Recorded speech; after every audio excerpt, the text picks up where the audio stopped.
पता है कभी कभी ऐसा होता है ना, एक साथ बहुत सारी चीज़ें, बहुत सारी प्रॉब्लम या बहुत सारी अनवांटेड चीज़ें लाइफ में होने लग जाती हैं।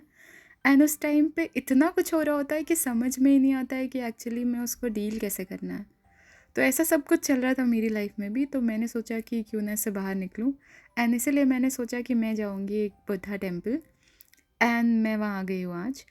तो एक्चुअली क्या होता है कि जब हमारे आइडियाज़ एंड थॉट्स बहुत मिक्सड अप हो जाते हैं दिमाग के अंदर, तो फिर बैलेंस बनाना थोड़ा मुश्किल हो जाता है। एंड ऐसी सिचुएशन में अगर हम थोड़ा टाइम निकाल के ऐसी जगहों पे जाते हैं जहाँ पे शांति होती है, जहाँ पे पीस महसूस कर सकते हैं हम, तो कहीं ना कहीं वो बहुत सारी चीज़ें ऑटोमेटिकली सॉर्ट आउट करने में मदद करती है। क्योंकि जब मैं यहाँ गई थी तो बहुत कुछ चल रहा था दिमाग के अंदर, ठीक है। पर जैसे जैसे मैं वहाँ रुकी, मैंने टाइम स्पेंड करा, धीरे धीरे बहुत सारे थॉट प्रोसेस स्लो हो गए। एंड पता है बहुत अजीब सी चीज़ हुई कि जब मैं यहाँ गई तो ऑब्वियसली यहाँ पे लोग तो बहुत कम थे एंड आवाज़ भी नहीं थी बहुत ज़्यादा। बट फिर भी एक चीज़ जो रियलाइज़ हुई कि मैं खुद बोल नहीं रही थी कुछ भी। मैंने ऑलमोस्ट पूरे टाइम कुछ नहीं बोला है। मैं 4-5 घंटे बिताए होंगे मैंने यहाँ पे, और पूरे टाइम मैं शांत थी, खामोश। क्योंकि वो जगह इतनी ज़्यादा अच्छी वाइब दे रही थी ना कि बिना बोले भी तुम काफ़ी कुछ फील कर सकते थे। तो कुछ भी चीज़ बाहर नहीं चल रही थी, सारा कुछ अंदर चल रहा था एंड वो धीरे धीरे करके सुलझ रहा था, जो काफ़ी अच्छी चीज़ थी। इस जगह पे रहते हुए मुझे एक चीज़ तो रियलाइज़ हुई कि ज़रूरी नहीं है कि हमेशा हर एक प्रॉब्लम का कोई सल्यूशन ही हो। कभी कभी बस उसको महसूस करना और जाने देना ही सल्यूशन होता है। मतलब अगर मैं बात करूँ तो बहुत सारी चीज़ें हमारी लाइफ में इतनी इमोशनल चल रही होती है कि हमें पता ही नहीं होता कि उसको डील कैसे करना है, और ना ही कभी कोई उसके बारे में कुछ सिखाता है। तो धीरे धीरे करके जैसे जैसे लाइफ आगे बढ़ती है हम सीख जाते हैं मूव ऑन करना, आगे बढ़ना। बट वो टाइम के साथ सही होता है, बट उस पर्टिकुलर मोमेंट में कैसे बिहेव करना है, कैसे उसको डील करना है, वो बहुत मुश्किल हो जाता है। तो जैसे कि मैं यहाँ पे आगे बढ़ रही थी तो मुझे यहाँ पे ऐसे ही छोटी छोटी कुछ मछलियाँ दिखी थी। एंड ये इनका कलर क्योंकि काइंड ऑफ मैच कर रहा था पानी के कलर से, जो भी है, या फिर इन्वायरमेंट के कलर से, तो ये दिखाई नहीं दे रही है। बट अगर तुम ध्यान से देखोगे तो वहाँ पे थोड़ा बहुत मूवमेंट है, जिसकी वजह से लग रहा है कि वहाँ कुछ तो है ना। वैसे ऐसा होता है ना कि जब नया साल आने वाला होता है तो हम बहुत सारी चीज़ें जो हमने इस साल में करी है, मे बी गलत मे बी सही, उनको करना चाहते हैं या फिर उनको नहीं करना चाहते, बहुत सारी चीज़ें हमारे दिमाग में होती हैं। एंड बहुत सारी चीज़ें जो हम अचीव नहीं कर पाए इस टाइम, वो हम नेक्स्ट ईयर की होप में लग जाते हैं कि हम तब अचीव करेंगे या फिर तब ये चीज़ रिपीट नहीं करेंगे। तो बहुत सारे ऐसे जो थॉट्स होते हैं जब तुमको टाइम चाहिए कि तुम्हें क्या चाहिए, तुम्हें क्या नहीं चाहिए।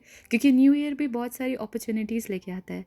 हम अपने आप को ट्रेन करते हैं एक पूरे साल के लिए कि हमें ऐसा कुछ चाहिए या हमें ऐसा कुछ बनना है। जैसे मुझे ही देख लो, मैं ये चैनल बहुत ही पहले से स्टार्ट करने का सोच रही थी, बट प्रोक्रेस्टिनेशन इतनी बढ़ गई कि ये साल ख़त्म होने को है एंड मैंने अब स्टार्ट करा है। ऑल्दो मैं इसके लिए रिग्रेट फील नहीं कर रही हूँ क्योंकि मैंने एटलीस्ट इस साल रहते रहते स्टार्ट कर लिया, तो ये काफ़ी अच्छी चीज़ है। बट हाँ, बहुत सारी चीज़ें जो हमें फिगर आउट करनी है लाइफ में, वो तब फिगर आउट हो पाती है जब हम एक माहौल में जाते हैं जहाँ पे दिमाग एक्चुअली पीसफुल महसूस करता है। तो यहाँ जाके मैंने बहुत कुछ सोचा, मतलब बहुत कुछ सोचा, बहुत कुछ प्लान करा मेरे नेक्स्ट ईयर के लिए। एंड बहुत सारी चीज़ें जो मैंने करी, बहुत सारी चीज़ें जो मैंने नहीं करी, या बहुत सारी चीज़ें जो मुझे करनी है, वो सब के बारे में सोचा, बात करा, ठीक है, अंदर ही अंदर। एंड इन सब प्रोसेस में मतलब बहुत सारी चीज़ें क्लियर हो गई, ठीक है, कि मुझे क्या चाहिए, मुझे क्या नहीं चाहिए, मुझे क्यों चाहिए, मुझे क्यों नहीं चाहिए, बहुत सारी चीज़ें। तो मतलब आई सजेस्ट कि अगर if you also want to figure out your life, try to talk with yourself, ठीक है। वो काफ़ी हेल्प करता है। ज़रूरी नहीं तुम किसी मंदिर में ही जाओ, हो सकता है कि तुम जहाँ पे बैठे हो, ठीक है, वहाँ पे ही तुम्हें पीसफुल महसूस होता हो, तो तुम्हारे थॉट्स वहाँ पे ही बहुत आराम से अच्छे से आएंगे।